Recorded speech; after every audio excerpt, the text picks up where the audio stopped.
Jual beli pakaian impor bekas di Indonesia sudah menjadi tren dan fenomena biasa karena sudah terbentuk sejak lama. Namun belum lama ini fenomena jual beli pakaian impor bekas menjadi sorotan karena Presiden melarang jual beli baju impor bekas yang mengganggu produksi tekstil dalam negeri. Menurut data, penjualan pakaian bekas impor ini sudah merambah tak hanya di pasar tradisional, tapi juga di pusat perbelanjaan, bahkan e-commerce yang juga turut meramaikan pasarnya dengan pakaian impor bekas. Padahal sejak tahun 2015, pemerintah resmi melarang aktivitas impor pakaian bekas lewat Peraturan Menteri Perdagangan Nomor 51 Tahun 2015 tentang larangan impor pakaian bekas dan Peraturan Menteri Perdagangan Nomor 40 Tahun 2022 tentang perubahan atas Peraturan Menteri Perdagangan Nomor 18 Tahun 2021 tentang barang dilarang ekspor dan barang dilarang impor. Kenyataannya ada pasar bebas penjualan barang bekas di berbagai kota di Indonesia. Pengawasan lemah dari pemerintah turut memicu pakaian bekas impor ini masih ramai di tengah masyarakat. Ya, untuk membahasnya lebih lanjut, kita telah terhubung langsung dengan Mas Bima, Direktur Selyos. Kita langsung sapa narasumber kita. Selamat siang, Mas Bima. Assalamualaikum. Apa kabar, Mas? Selamat siang. Waalaikumsalam warahmatullahi wabarakatuh. Kabar baik. Baik, kita langsung saja berdiskusi tentang larangan impor pakaian bekas bagi masyarakat. Ini sebetulnya sudah menjadi budaya ya, sudah menjadi sebuah lifestyle yang terbentuknya sejak lama juga sudah ada. Dan bagi anak-anak muda ini juga lagi tren sekarang, istilahnya thrifting untuk mereka sebagai gerakan hijau untuk menekan fast fashion ya. Nah, kalau dari kacamata Mas Bima sendiri, ini sebetulnya thrifting, apakah hal yang sah-sah saja sebetulnya kalau dilakukan sesuai aturan atau sebetulnya ya seperti yang dikatakan oleh pemerintah dalam hal ini Presiden bahwa thrifting ini bisa merugikan industri kita yang ada di dalam negeri, Mas Bima? Sebenarnya masalah thrifting itu kalau memang sudah ilegal dari asalnya, karena apa? Pertama di negara asalnya dia jadi limbah. Kalau limbah itu kan memang untuk dimusnahkan atau punya misalnya penularan penyakit ya, untuk pencegahan itu. Kemudian yang kedua, di negara asalnya itu banyak ditemukan sebenarnya ingin didonasikan untuk orang-orang miskin misalnya di Indonesia, korban bencana alam. Tapi sampai di Indonesia, baik pakaian jadi sama alas kaki, sepatu, itu justru dikomersilkan, dijual kembali. Nah itu yang salah. Nah sebagian kalau misalkan memang pakaian bekasnya ingin didonasikan, ya sebenarnya sah-sah saja gitu kan. Nah, kemudian yang berikutnya lagi, sejak 2015, bahkan ada kalau kita tarik ke belakang dari tahun 90-an, itu fenomena thrifting itu udah banyak tuh. Di Pasar Senen, di Pasar Gede Bage, itu penjualnya dari tahun 90-an bahkan sudah berdagang pakaian bekas. Ya yang dilarang ini kan adalah pakaian bekas impor. Sementara untuk pakaian bekas lokal, itu nggak apa-apa, gitu, nggak ada larangan soal itu. Yang dilarang juga adalah importirnya. Nah, tapi kalau melihat kenapa baru-baru ini ya pemerintah seolah gencar sekali melarang impor pakaian bekas ya, ini sebenarnya juga polemik gitu. Karena kalau alasannya adalah karena kena kepada industri UMKM lokal, industri pakaian jadi lokal yang kemudian melakukan PHK massal misalnya, menyalahkan thrifting juga nggak tepat gitu. Kenapa? Karena kalau kita bandingkan misalnya baju thrifting atau bekas impor ini peredarannya katakanlah sekitar 4,2 miliar rupiah per tahun. Itu yang dicatat dari data Badan Pusat Statistik. Sementara masalah sebenarnya kan ada pada impor pakaian jadi dari Tiongkok misalnya. Satu negara itu bisa 6,2 triliun. Jadi antara 4,2 miliar versus 6,2 triliun nggak tepat. Dan berikutnya lagi juga kalau menyalahkan impor pakaian bekas, masalah utama di pakaian jadi lokal kita itu kalah bersaing dari negara-negara seperti Bangladesh, Vietnam, kemudian ada Ethiopia misalnya dan China sendiri. Dan itu sudah terjadi cukup lama, mungkin kita itu lost momentum ya. Sebagai basis produsen dari pakaian jadi itu sejak tahun 90-an, ya 90-an akhir, itu terus mengalami penurunan kita tuh. Jadi sekarang kalau dilihat ya banyak barang-barang yang kalau bukan impor pakaian jadi lokal akan sulit untuk bersaing, terutama diminati oleh para konsumen kelas menengah. Oke. Jadi dampaknya sangat besar ya, kerugiannya juga sangat dirasakan. Bahkan tadi Mas Bima juga mengatakan PHK-PHK yang dilakukan di industri tekstil itu juga kemungkinan salah satunya penyebabnya adalah dari thrifting ini ya, pakaian impor bekas ini ya. Dan kalau dilihat dari sisi aturannya, apakah sebetulnya pelarangan ini juga harus dilakukan di sisi importir sampai ke distribusi retailnya yang masuk ke desa-desa agar tidak mengganggu industri pakaian jadi di tanah air, Mas Bima? Ya, sebenarnya kalau kita melakukan pelarangan, ya kalau gini, jadi kalau ujungnya adalah barang impor ini adalah impor yang ilegal, ketika pemerintah melakukan penindakan di pelabuhan atau yang disebut pelabuhan-pelabuhan ilegal misalnya, yang ada di Batam, yang ada di daerah sekitar Riau, atau di Kalimantan, itu sebenarnya buat pedagang thrifting juga apa yang mau dijual, Hmm. kecuali mereka menghabiskan stok yang udah lama. Nah, problemnya adalah kalaupun misalnya pedagang-pedagang thrifting ini kesulitan akhirnya mencari bahan untuk dijual ya. Nah, ini juga pemerintah harus tanggung jawab karena pedagang-pedagang ini kan sebenarnya bukan importir. Dia hanya menjual kembali ya, sama seperti pedagang barang pada umumnya. Nah, mereka ini udah terbentuk lama dan kalau tiba-tiba kemudian berhenti beroperasi, bahkan ada yang katanya ya saya jualan hari ini untuk makan besok gitu. Jadi bukan jualan thrifting untuk menjadi kaya juga enggak. Nah, pedagang-pedagang ini yang sampai ke level desa, di pasar-pasar tradisional misalnya di daerah-daerah kecil, ini yang harus diselamatkan juga oleh pemerintah. Karena ekosistem pedagang thrifting itu bisa 1 juta orang lebih ya. Jadi ini adalah ekosistem yang rantainya sudah panjang, sudah terbentuk cukup lama. Nah, jadi ini harus dipikirkan oleh pemerintah gimana agar tidak menciptakan pengangguran baru Hmm. bagi para pedagang yang sebelumnya menjual baju thrifting. Baik. Jadi memang ini cukup kompleks ya, dari hulu ke hilirnya ini sudah terjadi sedemikian panjang dan sudah lama juga terbentuk sebetulnya. Nah, kalau kita dari sisi hulur, ini dari hulu maksud kami, ini bagaimana cara menutupnya agar tidak terus-menerus masuk pakaian bekas impor ke tanah air? Apakah memang ada jalur-jalur tikus yang sudah terbentuk juga sejak lama sehingga ini sulit sekali untuk dibendung, Mas Bima?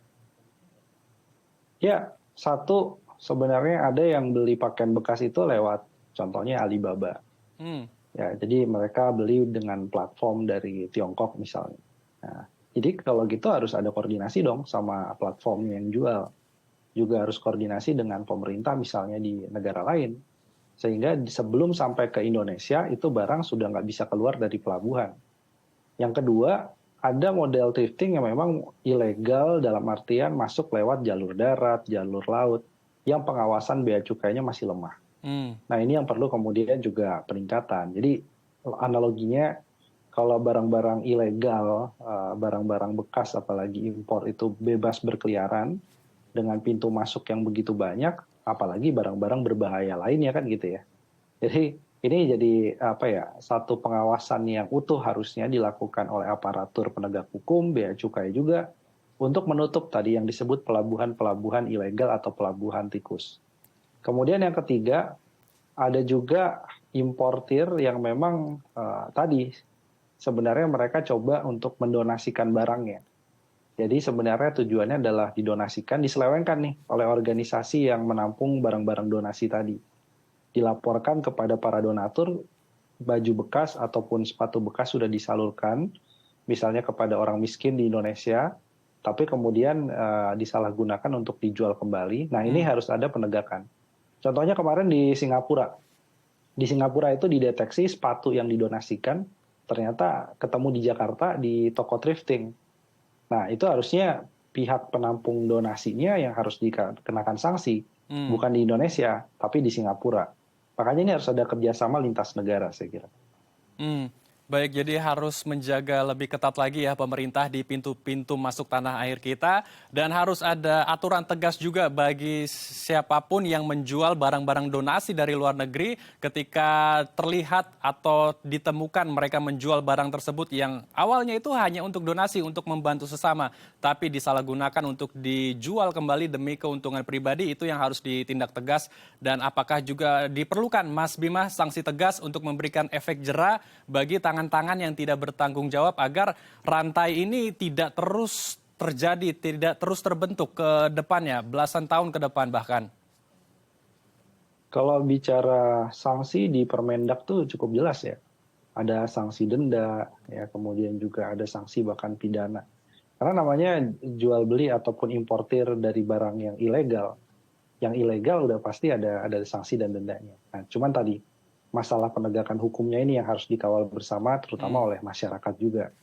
Ya kemarin kan sudah ada tuh penangkapan importir yang nilainya juga fantastis misalnya. Nah itu penangkapan importir tadi ya harus dikawal sehingga hukumannya adalah hukuman maksimum. Gitu. Sebenarnya ini masalah bukan peraturan yang ada atau enggak, sanksinya ada atau tidak, tapi masalah penegakan hukum. Nah kalau kita bicara sekarang retail dalam artian platform-platform e-commerce dan juga sosial media yang memberikan fasilitas sehingga si importir dengan leluasa bisa melakukan transaksi, itu pun juga harus dikenakan sanksi, gitu, sampai dengan pencabutan izin usaha. Jadi harus ada sanksi kalau mau tegas. Nah sekarang setelah adanya sanksi yang tegas tadi, apakah para pedagang kecil juga perlu kena sanksi? Saya kira enggak. Para pedagang kecil itu bukan kena sanksi, tapi justru diberikan kompensasi. Jadi karena mereka sebenarnya juga ya bagian dari korban juga ya. Betul. Korban juga dalam artian dari rantai pasok dari pakaian bekas impor.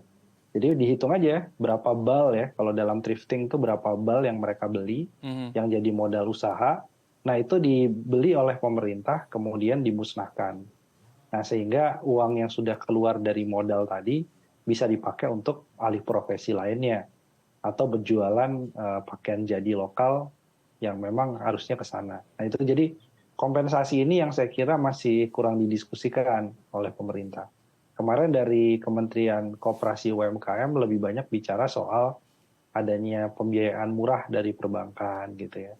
Tapi kan nggak bisa begitu gitu, karena pedagang ada karena permintaan konsumen.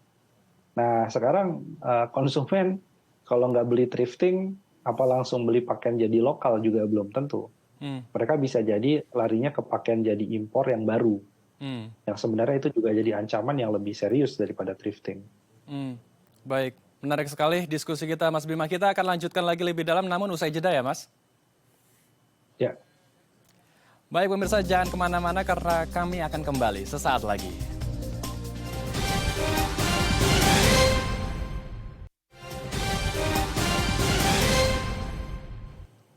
Terima kasih pemirsa, Anda masih bersama kami di Halo Indonesia. Kita akan melanjutkan diskusi hangat kita bersama Mas Bima Yudhistira, Direktur dari Celios.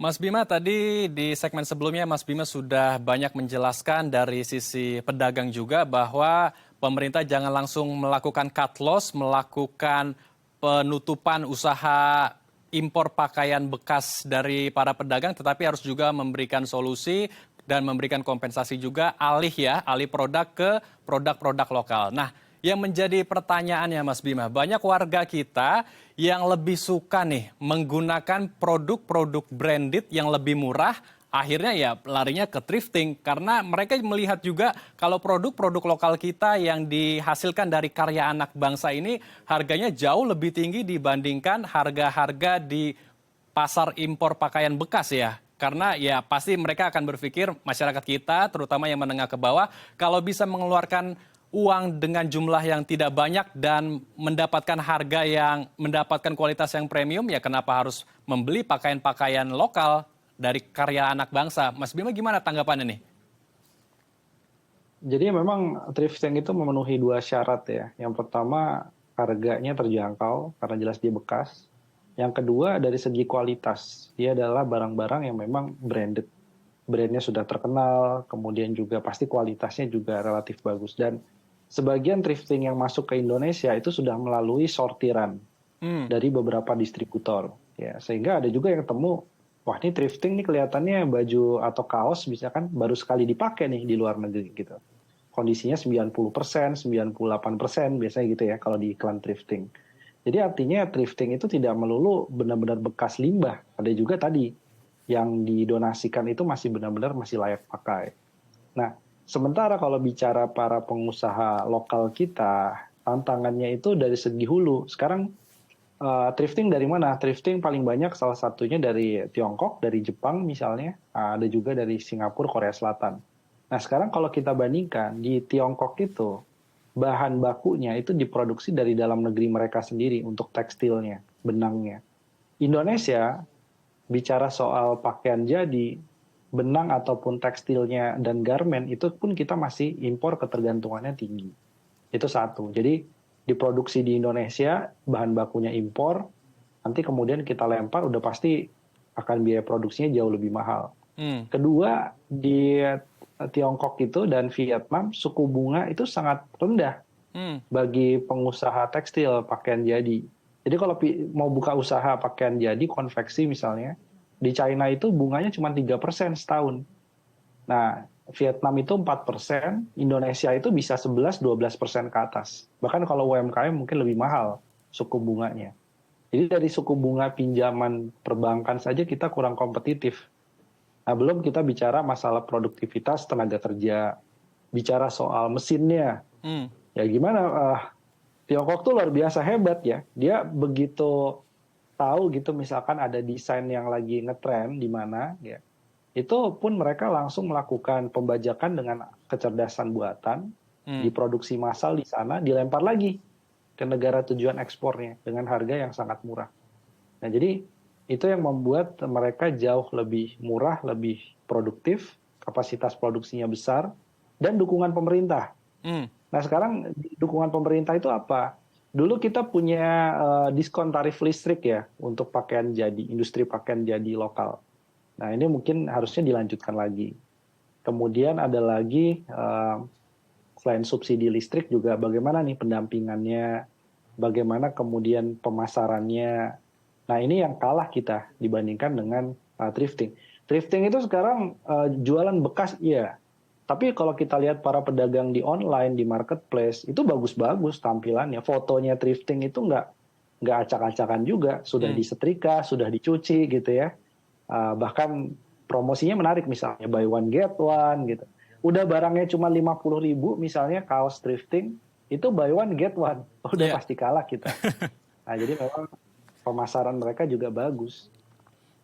Jadi konsep pemasaran kita yang kurang baik, kemudian bantuan dari pemerintah, dukungan ya seperti subsidi listrik begitu yang diberikan kepada para pelaku usaha yang menjual brand lokal di tanah air sehingga mereka juga bisa menekan biaya atau menekan harga yang akan dijual di pasaran.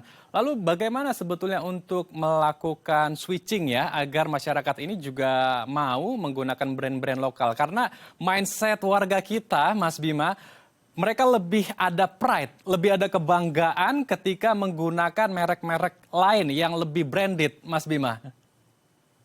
Ya, iya. Ada pepatah walaupun miskin yang penting tersohor gitu. Jadi artinya status sosial dari baju, dari pakaian itu, dari tas, dari sepatu, itu memang masih menjadi momok di Indonesia, status sosial. Dan bahkan ini semua kelas, semua kalangan. Nah, masalahnya kehadiran thrifting itu yang tadinya, kalaupun ada pakaian bekas impor atau tas bekas impor, itu biasanya dulu dinikmati ya untuk kelas menengah atas yang branded. Nah sekarang kalangan menengah bawah pun dengan ekonomi yang terbatas mereka bisa bergaya gitu. Jadi itu yang kemudian harus dilihat juga oleh brand lokal kita, bagaimana branding itu sangat penting. Dan branding ini sekarang di era digital itu kan saya kira banyak lah ya, sudah mulai banyak bermunculan beberapa pelaku industri fashion lokal itu menggait desainer internasional atau ikut fashion show di internasional atau bahkan mereka membrandingkan diri sehingga bisa berkompetisi itu nggak ditonjolkan made in Indonesia-nya gitu. Padahal kita tahu, ini kan kayaknya kaos dari Amerika atau kaos dari Eropa, ternyata made in Yogyakarta misalnya, atau made in Garut. Itu ada juga yang sudah mulai seperti itu, cuman nggak banyak. Nah, memang untuk bersaing dengan brand-brand asing, ini yang harus ditingkatkan daya saing dari produsen lokal. Jadi kembali lagi meningkatkan daya saing, harus berkolaborasi juga, bahkan kalau bisa ya dengan pihak asing juga supaya kita bisa relevan juga dengan pangsa pasar kita.